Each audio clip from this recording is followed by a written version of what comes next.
Olá, paz, tudo bem?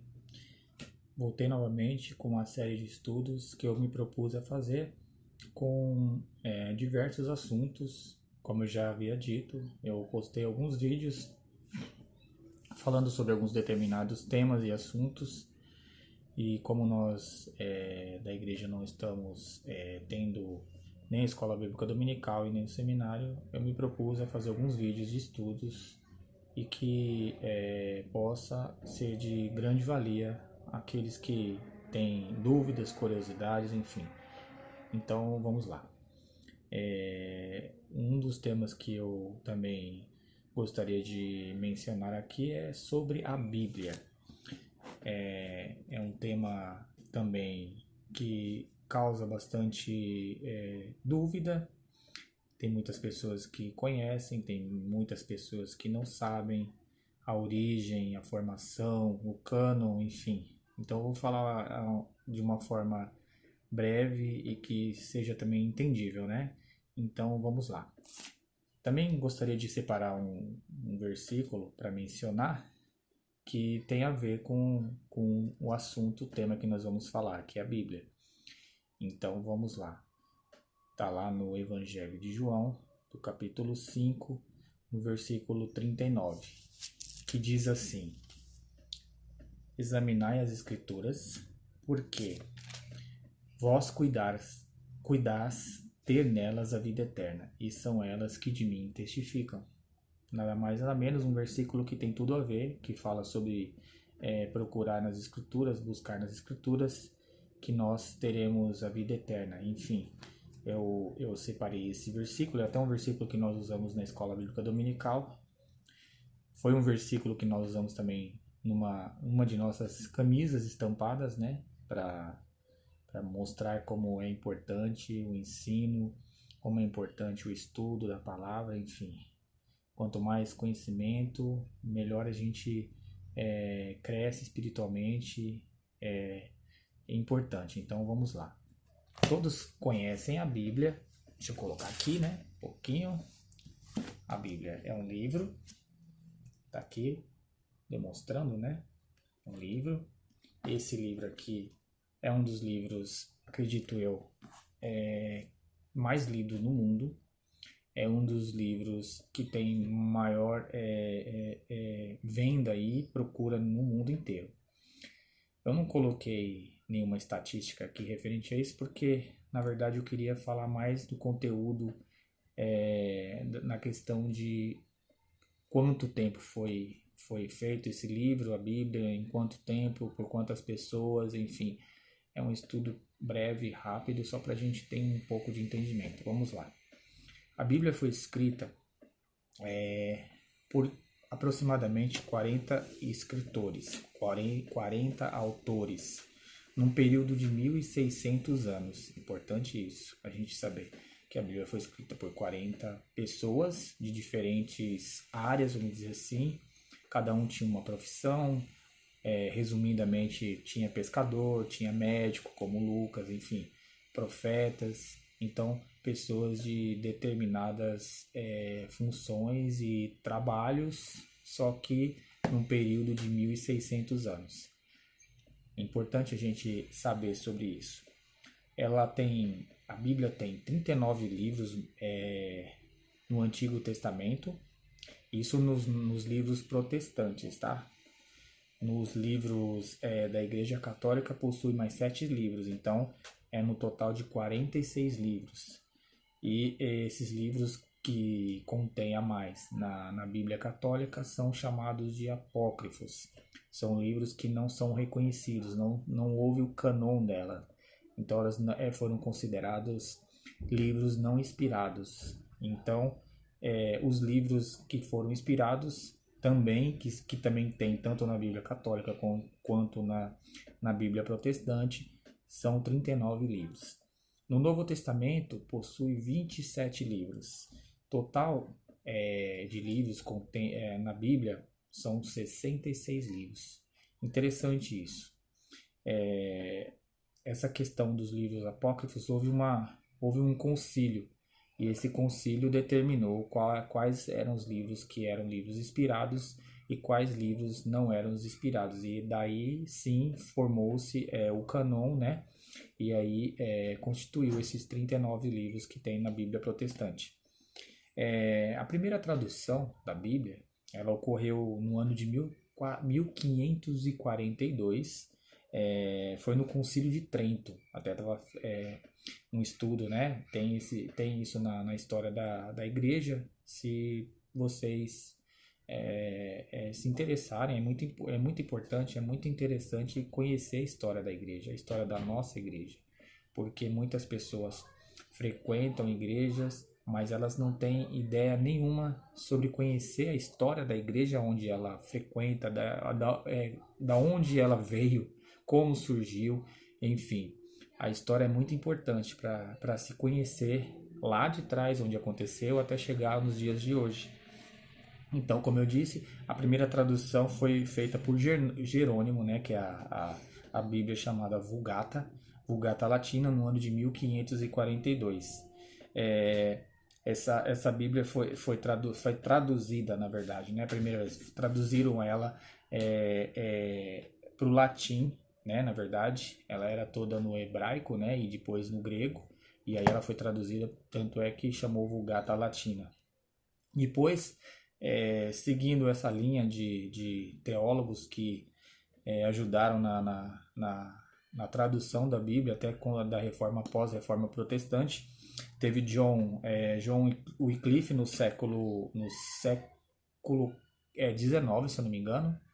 Na verdade, século XIX, isso. E a tradução, ela foi feita a tradução para o inglês. Depois teve a pós-reforma, né, que também teve as traduções. Se eu não me engano, século XIV.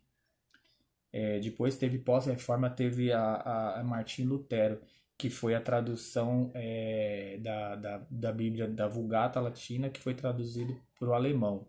Até que teve a reforma protestante. Martim Lutero apresentou as 95 teses na igreja lá, né, da Wittenberg, e houve essa reforma protestante. A partir daí, a Bíblia começou a ser traduzida para a língua de seus países, respectivamente. Teve a nossa Bíblia que nós temos hoje, existe uma divisão. No Antigo Testamento são divididos pelo Pentateuco, histórico, proféticos e poéticos. Então, existem os livros que formam o Pentateuco, são 5 os primeiros livros da Bíblia. Tem os livros históricos, existem os livros proféticos e existem os livros poéticos. No Novo Testamento, da mesma forma, existem os evangelhos, existem os históricos, existem as cartas, que são as cartas paulinas, e os livros proféticos também, como o livro de profecia, no caso, citando Apocalipse. Os evangelhos são divididos nos 4 evangelhos, sendo que 3 são os sinóticos, né, que contêm a mesma visão ótica, e o livro de João separadamente, que é considerado o evangelho que foi escrito para o povo, para o mundo em geral. Enfim, a Bíblia ela é muito importante. Nós temos o conhecimento da vida de Jesus, a vida e obra do Senhor Jesus. Então a Bíblia ela contém uma história, ela contém uma história de como criou a criação, Adão e Eva, a formação da humanidade, a história do povo de Israel, a história do povo hebreu, a libertação do povo no cativeiro após 430 anos, o período em o período dos profetas, né, o período dos juízes, enfim, os salmos, até chegar na divisão entre o Novo Testamento e o Antigo Testamento, onde houve um período de 430 anos que Deus ficou sem falar com o seu povo. Então esse é um período chamado período interbíblico. Tem alguns livros que a gente consegue ter um pouco de conhecimento daquilo que aconteceu nesse período entre o Antigo Testamento e o Novo Testamento, que Deus não falou com o seu povo, que ficou sem falar com o seu povo. Tem os livros que não foram considerados livros inspirados, mas que fazem parte também de um acervo histórico, onde conta a história dos Macabeus, por exemplo, é, Flávio Joséfo também é um historiador judeu na época também, fez essa história, contou a história dos Macabeus, enfim, existe uma diversidade de alguns livros aí que fazem parte até da Igreja Católica, né, da Bíblia Católica, e que não fazem parte da Bíblia Protestante porque não foram considerados livros inspirados, mas eles têm grande importância na questão histórica. Então é bom alguns que têm essa curiosidade de saber como que era, o que aconteceu, esse período todo que ficou sem Deus falar com o seu povo. Existe esses livros à parte que contam essa história. Enfim, na versão, no versículo que eu explanei, de João 5,39, né? Um resumo do que é. É assim, eu marquei, estude a Bíblia, porque estudando a Bíblia você vai encontrar a vida eterna, que foi o versículo que eu fiz a abertura. Enfim, como eu disse, a Bíblia ela é cristocêntrica, ela fala de Jesus, de Gênesis a Apocalipse. Então, quem lê a Bíblia, além do sentido também histórico, ela também é um livro que conta a história de Jesus, né? Como eu disse, cristocêntrica, conta a história do povo de Israel, conta a história do povo de Deus, enfim. Mas também ela é um livro que, além de ser histórico, ele também é espiritual, porque ele é a própria palavra de Deus, é o próprio Deus falando com o seu povo e conosco, aqueles que buscam Deus em espírito e em verdade. A Bíblia ela tem a palavra de Deus para os homens, e é o próprio Deus falando com os homens, como eu disse, né? Nas Escrituras você vai encontrar história, poesia, cânticos, que é os salmos, você vai encontrar parábolas, você vai encontrar profecias, geografia, missões, etc. Então, é uma diversidade de coisas que a gente às vezes nem para analisar, mas a Bíblia é um livro completo em que fala do povo de Deus, conta a história de um povo, conta a história da criação do homem, da mulher, dos animais, do mundo, da natureza, e mais ainda conta a história do Filho de Deus, que, como eu disse, ela é cristocêntrica. A base da Bíblia é Jesus Cristo, do Espírito Santo e de Deus, a Trindade. Enfim, existem alguns versículos que falam um pouco de buscar o conhecimento.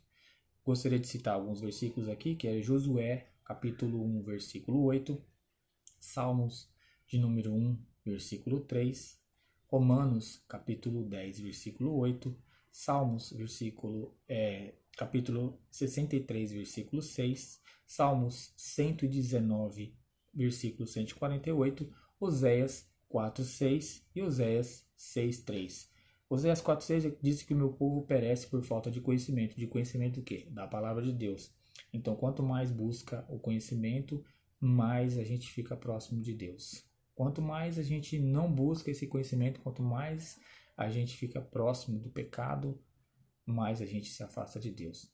Enfim, então assim, finalizando esse vídeo, mostrando aqui novamente, essa Bíblia é o livro da vida, é o livro da história, é o livro que nos leva à salvação. Eu espero que tenha sido de grande valia para os irmãos que vão assistir esse vídeo. E se você assistiu e gostou, dê um joinha, dê um ok aí e vamos dar continuidade em proclamar o Evangelho do Senhor desta forma como eu me propus a fazer, na forma de ensino, na forma de estudo. Espero que os irmãos tenham gostado. Um abraço aí, fique na